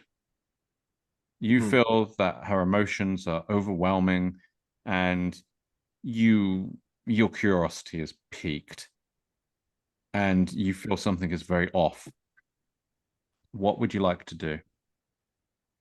I'll turn to Corvus and say, I've got a bad feeling about this. This is a little uncanny. Huh? Bad feeling That- about what? About this girl. What? Why Oh. he? Oh, Why here? Why now? that I don't know. We have to prepare. This does not seem to be the best. This is not good. I'm seeing this. I don't know how to say. Let's be prepared. Can I I'm gonna look around after seeing this girl and see if I see anything like watching her, or is it just her? As far as you're aware, it's just her, and she's sobbing uncontrollably, hiding her face in her hands. Joe, what would you like to do while this is going on? I'm going to start. Well, I presume since I'm right next to him that I overhear what he's saying, what Notice is saying to Corvus. Over here, yes. Pay attention or listen to is entirely up to you. After all, you've traveled with Notice for a while. True. I would probably pay attention to it, even if I'm not as worried. I can sense that he thinks that there is something wrong. So I trust his instincts. Can I try a check as well? Yes, you can make a check. And while this is going on, she apparently hears you because her crying intensifies and she buries more of her face in her hands. Okay, And yeah, her that's a bit shoulders sketch. shake.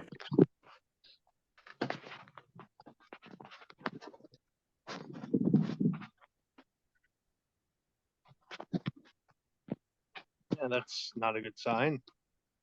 Yeah, that was a 9 on my perception. Well, far be it from me to call you a cruel, heartless monster who is ignoring a sobbing girl who is wearing a tattered dress and is scuffed up and is lying on the side of the road crying her eyes out while you are just ignoring her. But I mean, with a roll of 9, the only thing that you're aware of being wrong is there's a girl on the side of the road crying her eyes out. Now that I've been made aware of the situation, can I roll perception again? Yes, you may. All right.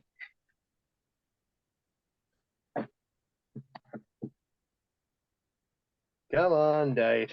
Gimme, gimme, gimme. I hate you. 11.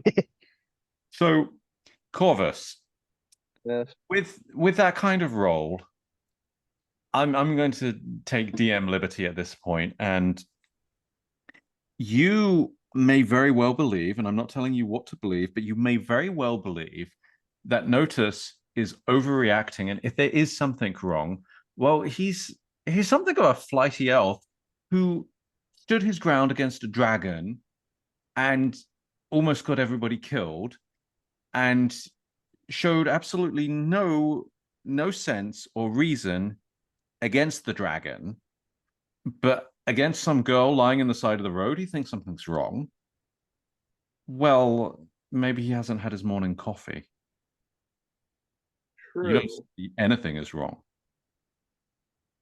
Or, just a second. Rolling intelligence.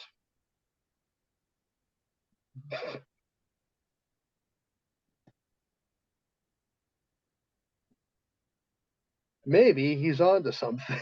I rolled a 7.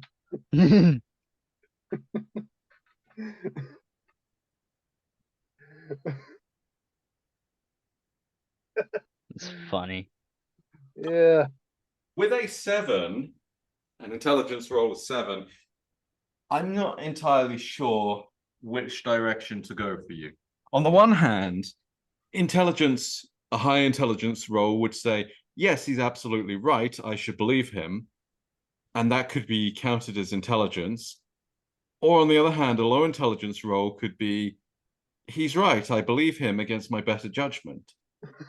So I'm going to roll a 1d100, and we will see if it's 50 or below, then you think that the low intelligence is believing him against your better judgment. If it's 51 or above, it'll be the high intelligence believing him. So we'll see what the dice say. That's a 8. It's great. So you go with the low intelligence. So you're going to believe him, and you believe something is wrong. For those of you listening, he just rolled an 8.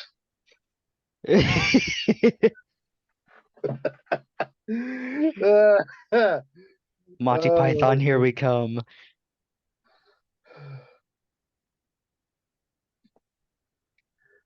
oh boy. There are special programs for kids like Corvus.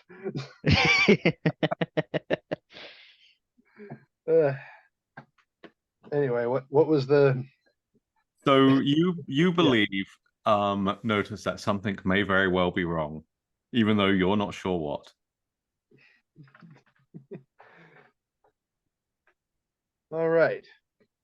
In that case, I'm going to keep my distance from the girl, and I'm just going to stare at her, I suppose. Okay, well, you stare at her. She looks up, she sees you staring, and then she really begins to bawl her eyes out. This is making everybody present very, very uncomfortable. It's this is a young woman who is crying harder than if her favorite pony had not only been denied to her at Christmas, but had actually been stolen and sold to her worst enemy. Uh, Are we just gonna stand here, or are we going to Corvus? Like, we gotta do something, but at the same time, need a chef. should we let her know in the backstory we deal with this? Corvus will turn to Notice and say, "Run back and inform them, would you?"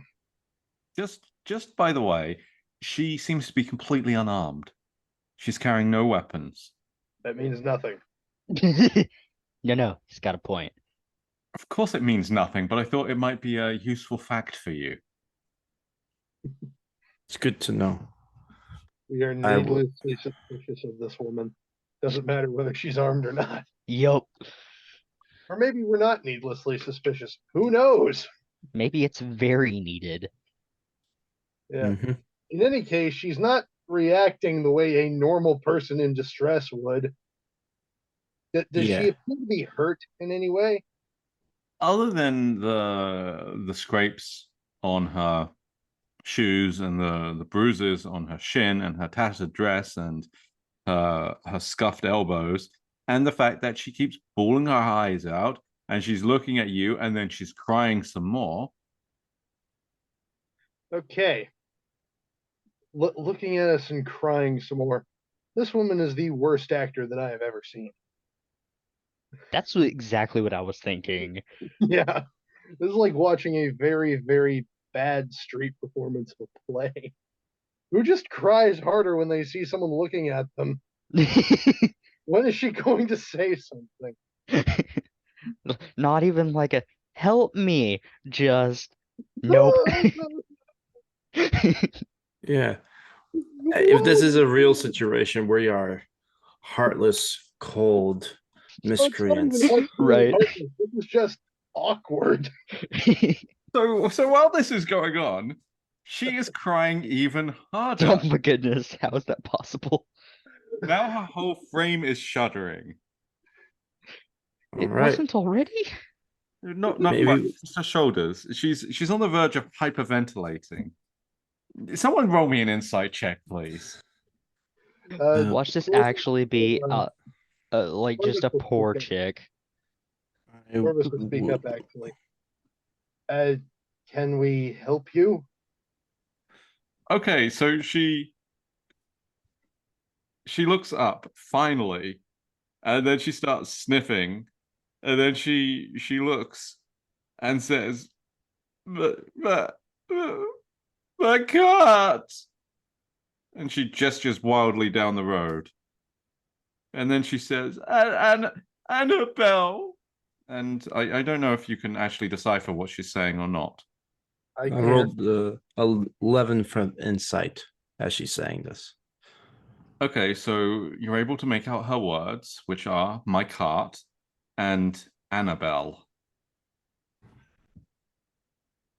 Wonderful. We get to Mhm. play fireman for the day. Or, well, some public authority. We get to go on a wild goose chase. This is going to be fun. Yay. Do you say this in character? No. Absolutely not. You sure? Absolutely not. No. This is what I say in character. Oh, wonderful. A wild goose chase. All right. Well, I suppose we have a cart and what I'm assuming is an ox or a horse or something to find. An Annabelle. She looks at you, outraged and horrified, with big wide eyes, which are still streaming, and she says, "Annabelle is my cow." Close enough. Indeed. Wow, we are just being cruel at this point. I will, seeing that this is what's going. What Corvus actually responds with is cow then. A cart and a cow. Well, I suppose that's today settled. Mhm. She looks at you and she says, "You remind me of my cousin. He's just as heartless as you." Daddy at least would ask what's wrong, but you just ignore me. Someone roll me an insight with advantage, please. DC is 3.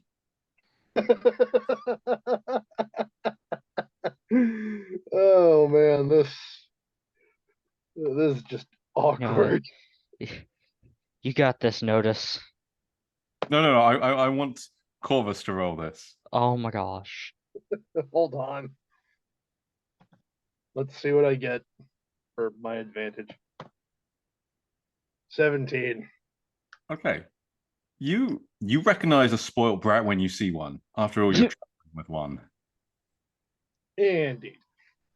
Yes, this is an exceptionally spoiled brat who demands attention. And yes, there are a lot of theatrics about this, more than perhaps should be, but there's also, it actually lasped into real, why aren't you paying attention to me?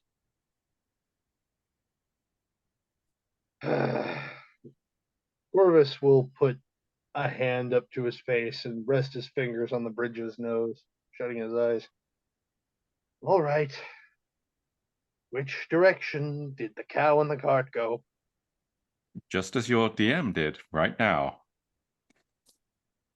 So she gestures wildly down the road, and the road takes a slight bend. And by a slight bend, it takes a slight bend, and then there are some more trees, and then there is a rather sharp bend. How long ago was this? She looks up and she has to calm herself from hyperventilating, and she just looks at you and says, I this morning I was up and walking and with my cow and my cart, and I have to take milk, and Did something spook your cow? Annabelle, you said it was? yes, What was it? orc. Oh, At this, well, Joe mention that slightly sooner. perks up. Okay, was the cow stolen or was it spooked? She shrugs. I ran away. Okay, spooked. Now we're getting somewhere. Where, I don't know, but we're getting somewhere.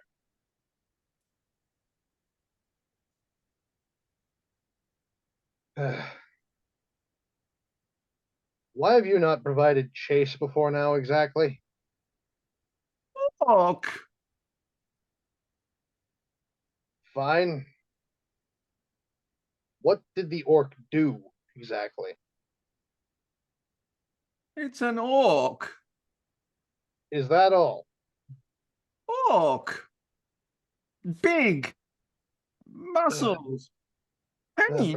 This is pointless. A shield. Orc. A shield, eh? They burn people's farms. Take slaves. Corvus will look over at Joe. A shield. A shield. Hmm. What did this shield look like? I address her. She looks at you and then she stares and she narrows her eyes and says, that one. And she points to the orc shield on your back. I look back to Corvus and I say, so probably not the same one that we encountered. Probably not. You orc hunters? No. Shield thief hunters, but close enough. She looks at you like you're crazy and says, who are you? Corvus Dunlap at your service. Joe Mip. Notice. Notice.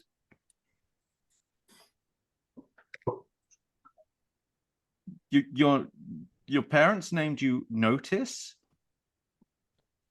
Actually, it was my grandfather's name.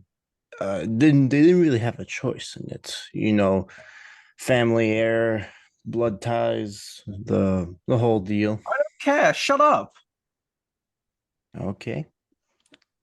What a weird name is Notice. What do? Stick you on a tree and nail you? Go and get my cow. Notice will sort of just like contemplate whether he should say something, do something, or just remain silent. And in doing so, he is just sort of dumbfounded again for the third time in on this trip of like, why does this keep happening to me? Where people do so, he'll just grit his teeth and not say anything. Well, gentlemen, shall we? No, actually, I think we should leave this little spot of sunshine on the side of the road to sort out her own problems. Oh, come now. Have a bit of sympathy. We lost her cow. Her cow. She is one. Notice. She just needs to look in the mirror. Do And you this, see a mirror here? Sorry, what now? What did you say, Pius? He said, do you see a mirror here? Ooh. At this, she actually stands up. She plants her hands on her hips, forming fists, and she looks at you. And then she says, I hope you die a eunuch.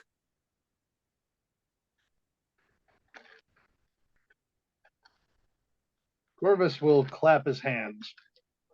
All right. Foreman's decision. We're going after the cow. 1 second. And I turn to her and I say, and what is the reward for this cow and cart? She looks at you. What's your charisma? Not good, I can tell you that right now. 8. Okay, and what is your charisma, Notice? 8 as well. And yours? Everyone has a charisma of 8. Dang. Okay, so Corvus, you are 1. Joe, you are 2. Notice you are 3.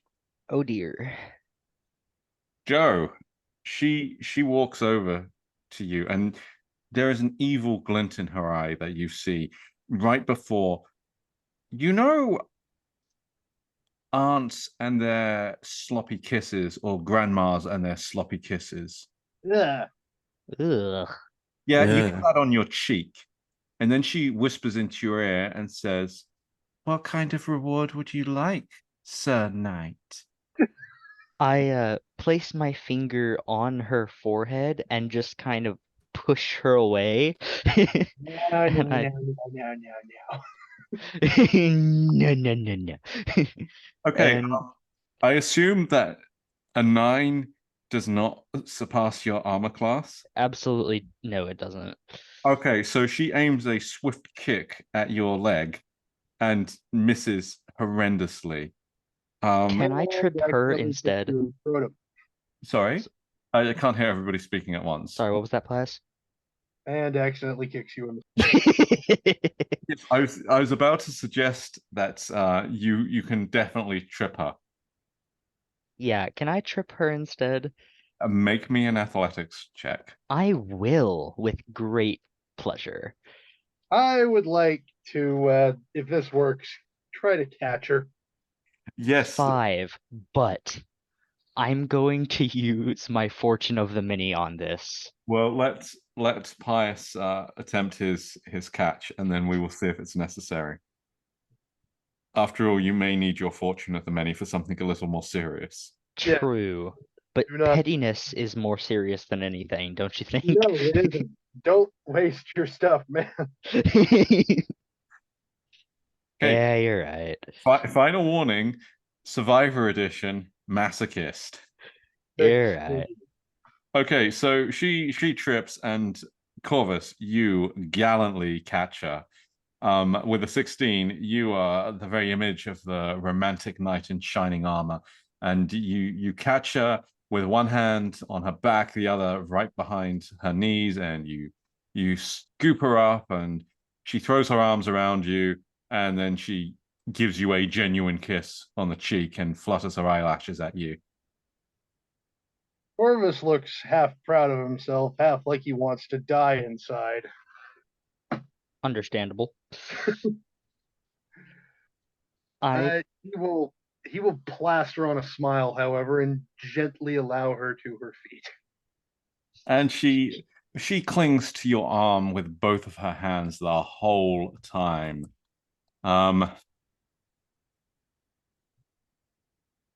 The look of pride is now gone, and Corvus just looks dead inside. just immediate regret. Which is your main fighting arm? Because I know that you have a saber and a pistol. The saber would be the left arm, the pistol would be the right. Okay, she's going to be clinging to your right arm. All right. Okay, That seems deliberate, but okay. yes, please roll me a perception check. 10. Okay, you do not notice. Oh, Don't notice what? You'll find out later. yeah, So- my pistol's gone. I know it. No, not the pistol. My ammo pouch, then. The silence speaks volumes. We'll see. So, Can I, because I'm looking at her, can I see this or try to see this? which side of Corvus are you on? I was standing behind them, so Yeah, and you just tried to That's trip her. true. Or did trip her, I should say. I Someone did is trip her, yeah. one, half a dozen of the other. She missed. You kind of, sort of missed-ish, kind of. It was a big kerfuffle.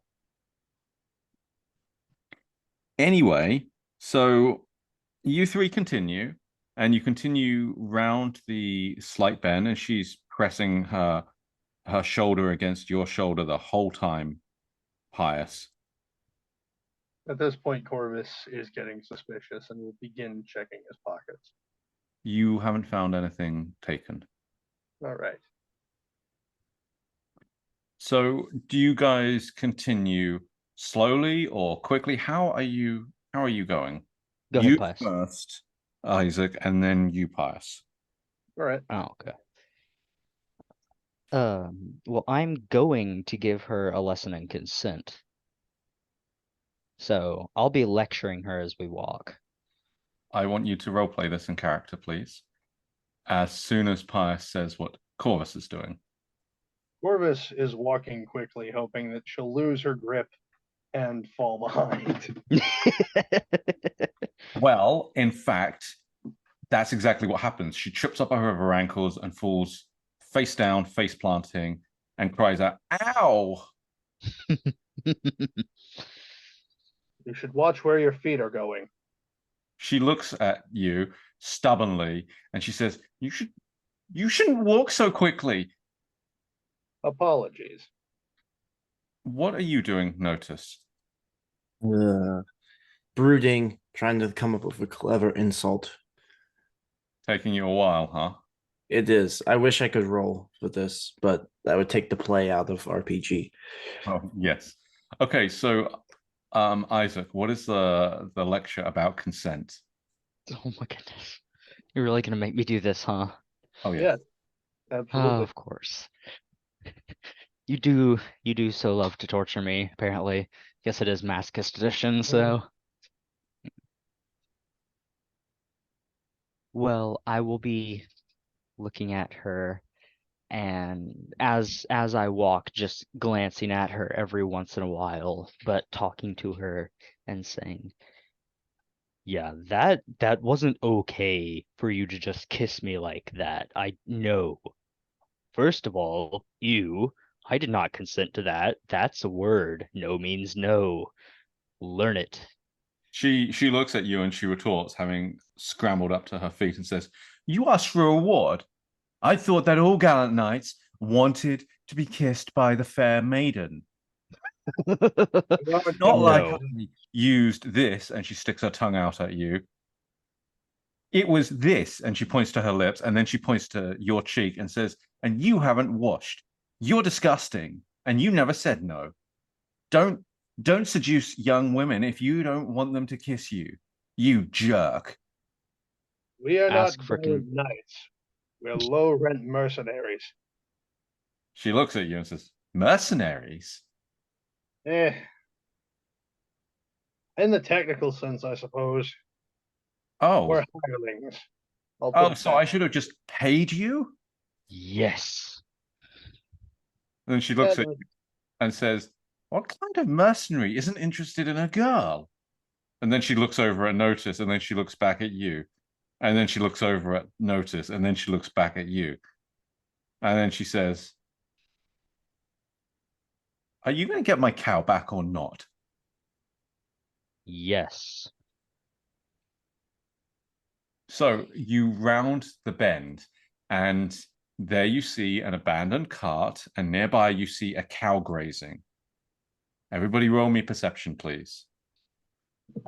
At disadvantage. Oh dear.